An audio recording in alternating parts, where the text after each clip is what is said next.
The wind howled like a banshee straight out of hell, whipping snow into my face so hard it felt like needles piercing my skin. It was Colorado territory, winter of 1868, and that storm hit us without mercy, turning the wild, open land into a frozen graveyard. I clutched Sophie tighter against my chest, her little body limp and too still for my liking. God, she was only 5, and the cold was stealing her away from me inch by inch. My arms burned from carrying her. My legs screamed with every step through the drifts, but I wouldn't stop. I couldn't. Not when everything I'd fought for was wrapped up in this tiny girl who trusted me to keep her safe. I stumbled forward, my boots sinking deep into the snow, the world around me a swirling white void. No landmarks, no trails, just endless nothing. That's when the ground betrayed me. My foot hit a patch of ice hidden under the fresh powder, and I slipped, teetering on the edge of what I realized too late was a ravine. The drop yawned below, dark and jagged rocks peeking through the snow like teeth waiting to snap. My heart slammed against my ribs as I windmilled my arms, Sophie slipping in my grip. "No!" I gasped, throwing myself backward, landing hard on my back in the snow. Pain shot through my spine, but I held on, curling around her like a shield. If I fell, we'd both go down, tumbling into that abyss, buried forever under the weight of this God-forsaken storm. Tears froze on my cheeks as I lay there, breath ragged, whispering prayers to a God who seemed to have forgotten us. But I pushed up, knees shaking, because stopping meant death. For Sophie. For me, she hadn't cried in hours. At first, her sobs had cut through the wind like little knives, breaking my heart with every one. Now there was nothing, just shallow breaths that barely fogged the air. Her cheeks were pale as death, lips tinged blue. Panic clawed at my throat. Was this it? Was I losing her right here in this white hell? I pressed my lips to her forehead, feeling the faint warmth still there. "Hang on, darlin'," I murmured, my voice cracking. "Mama's got you. We'll find shelter. I promise," but promises felt hollow in this cold. I was exhausted, my body numb, but my mind raced with memories that fueled my fire. I had to keep going for her. She was all I had left. The storm blurred everything, sky into ground, hope into despair. I'd been walking for what felt like days, though it couldn't have been more than a few hours since we'd left that cursed ranch. No roads, no signs of life, just the relentless push of wind and snow stinging my eyes. I squinted through the haze, praying for a miracle. And then, like a ghost rising from the grave, I saw it. A dark shape against the white. Maybe a cabin far off but real. My heart leaped, a spark of hope igniting in my chest. But hope was a tricky thing out here in the West. It could warm you or burn you just as quick. That's when the growls started. Low, guttural, cutting through the wind like a warning. I froze, scanning the swirling snow. Eyes gleamed back at me, yellow, hungry. Not one wolf, but a pack circling closer, their lean bodies cutting shadows in the storm. 5, maybe 6, ribs showing through mangy fur, driven mad by winter's starvation. The leader snarled, teeth bared, advancing slow and sure. My blood ran colder than the air. I shifted Sophie to one arm, fumbling for the knife at my belt, the only weapon I had. A pitiful thing against beasts like these. "Stay back," I whispered, more to myself than them, but they knew weakness when they smelled it. I backed up, heart pounding, ready to fight with everything I had. If they lunged, I'd slash and scream until my last breath, protecting my girl. A crack split the air, gunshot, sharp and echoing. The lead wolf jerked, blood blooming on its flank, collapsing in a heap. Another shot, then another, wolves yelping and scattering as bullets found their marks. I whipped around, snow flying, and there he was, a man on horseback, emerging from the blizzard like some frontier legend. Tall, broad-shouldered, his coat dusted white, revolver smoking in his gloved hand. He fired again, dropping another wolf mid-leap, his movements precise, unflinching, pure cowboy grit, the kind you'd hear about in saloons from Denver to Cheyenne. The pack broke, fleeing into the white, leaving their dead behind. He holstered his gun, swung down from his horse, and approached slow, eyes locked on me under the brim of his hat. "You need help?" His voice was rough, like gravel under boots, but steady as a rock. I stared, knife still gripped tight, breath coming in gasps. Who was he? A savior or something worse? Out here, men like him, lone riders with quick draws, could be outlaws as easy as heroes. But Sophie stirred weakly in my arms, a soft whimper escaping her lips, and that decided it. "My daughter, please," I begged, voice breaking. She's freezing. He nodded once, no questions, just action. This way. He took Sophie's weight from me, gentle, surprisingly so for a man who'd just gunned down a pack of wolves, and led us through the storm to his cabin. A sturdy log structure hunkered against a ridge. The door creaked open and warmth hit me like a wave. Fire crackling in the hearth, chasing away the chill that had seeped into my soul. Inside, he laid Sophie on a cot near the fire, piling blankets over her small form. I hovered, hands trembling as I rubbed her tiny hands, willing life back into them. He moved efficient-like, stoking the flames higher, hanging a pot over the heat. The smell of broth filled the air. Simple, but it made my stomach twist with hunger I hadn't let myself feel. "Feed her slow," he said, handing me a tin cup. "Too fast, she'll get sick." His eyes met mine for a second, blue as a summer sky, but shadowed with something deep, like he'd seen his share of hard times. I nodded, dipping a spoon into the warm liquid, coaxing it between Sophie's lips. She swallowed weakly, color creeping back into her cheeks. Relief flooded me, hot and fierce, tears blurring my vision. Who was this man? Wyatt. He said his name was, when I finally asked. No last name, just Wyatt. He didn't pry, didn't demand my story, just busied himself with his gear, cleaning his revolver by the firelight. I watched him from the corner of my eye, that rugged face etched with lines from wind and sun, hands steady and scarred. Society back east, or even in the mining towns here, would call a woman like me foolish for trusting a stranger. Widows were burdens, whispers said.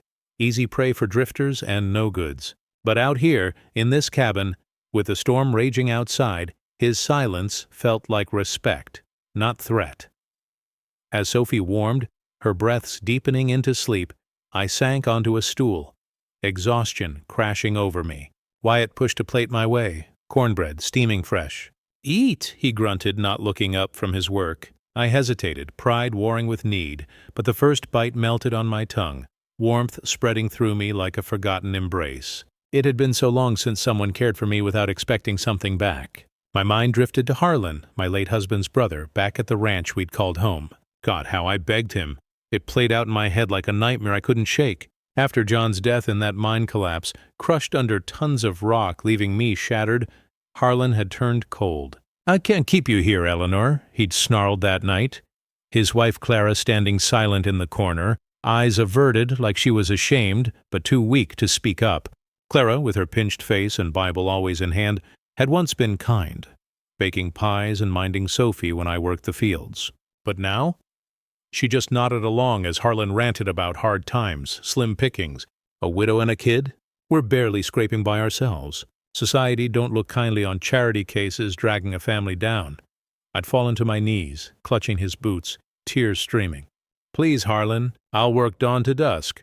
Tend the livestock, mend fences, anything. Sophie's just a child." "She's your blood!"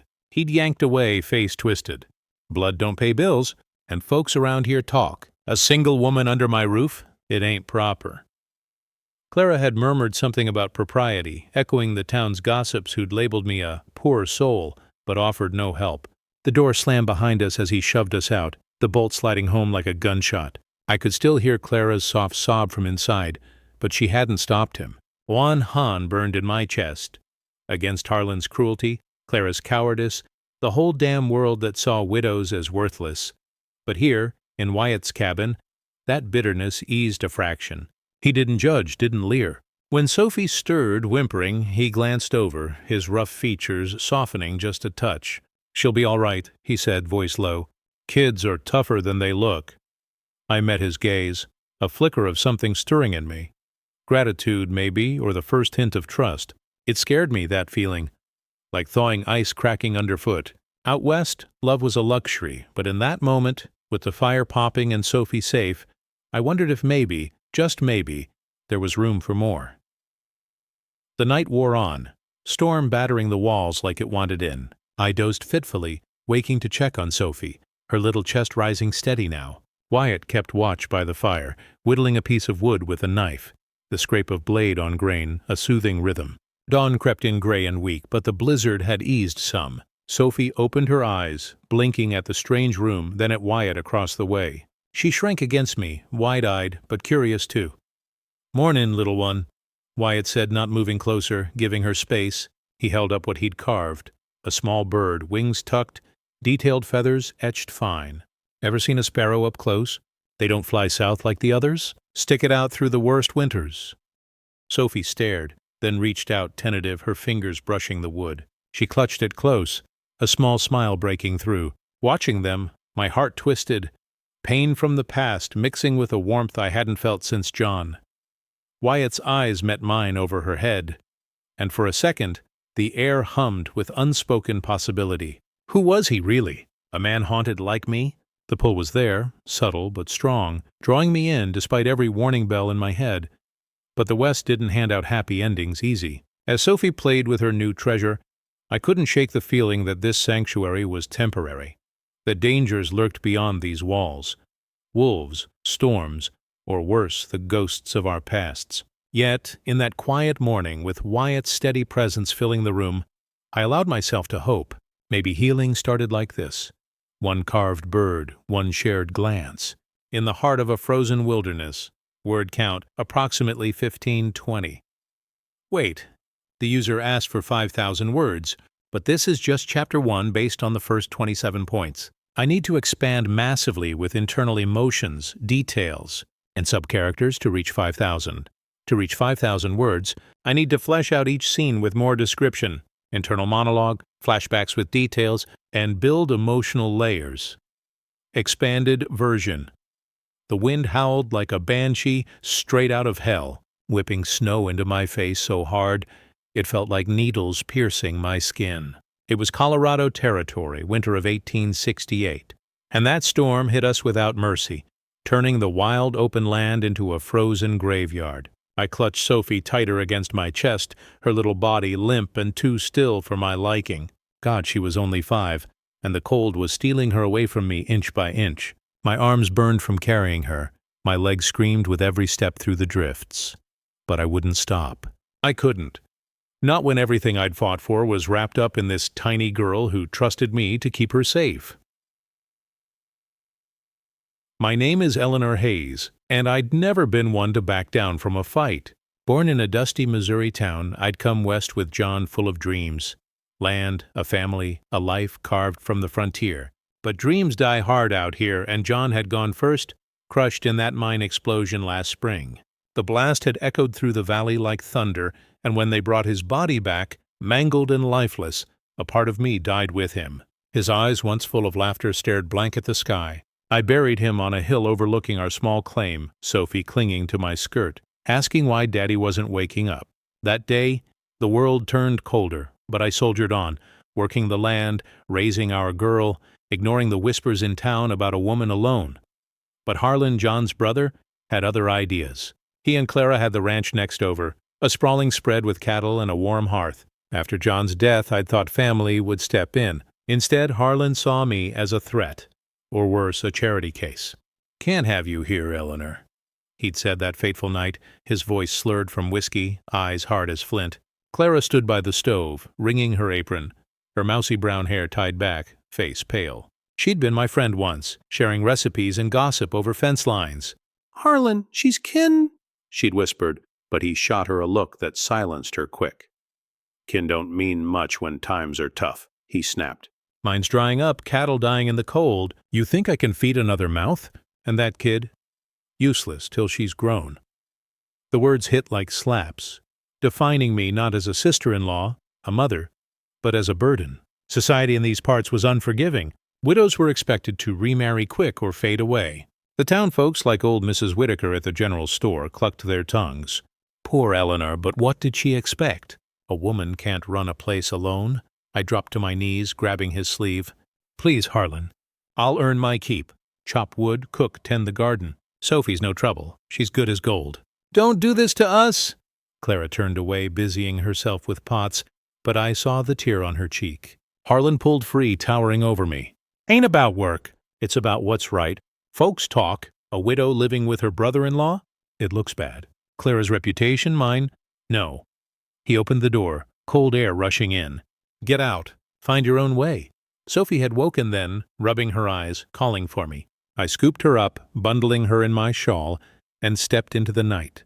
The door slammed, bolt sliding, and Clara's muffled voice pleaded something, but it was too late. One hand boiled in me against Harlan's selfishness, Clara's spinelessness, the whole rigid world that left women like me to the wolves. Now, in the storm, that rage kept me moving, but the slip on the ice had shaken me deep. I lay there after the near fall, snow soaking through my dress, Sophie's weight pressing on my chest. The ravine edge was mere feet away, wind tugging at us like it wanted to finish the job. "Not today," I muttered, rolling to my side, pushing up on trembling arms. My skirt tore on a rock, but I ignored it, hoisting Sophie higher. Her silence terrified me more than the drop. "Talk to me, baby. Say something." Nothing. Just faint breaths. I pressed on, one foot in front of the other, the cabin shape beckoning like a lifeline. The wolves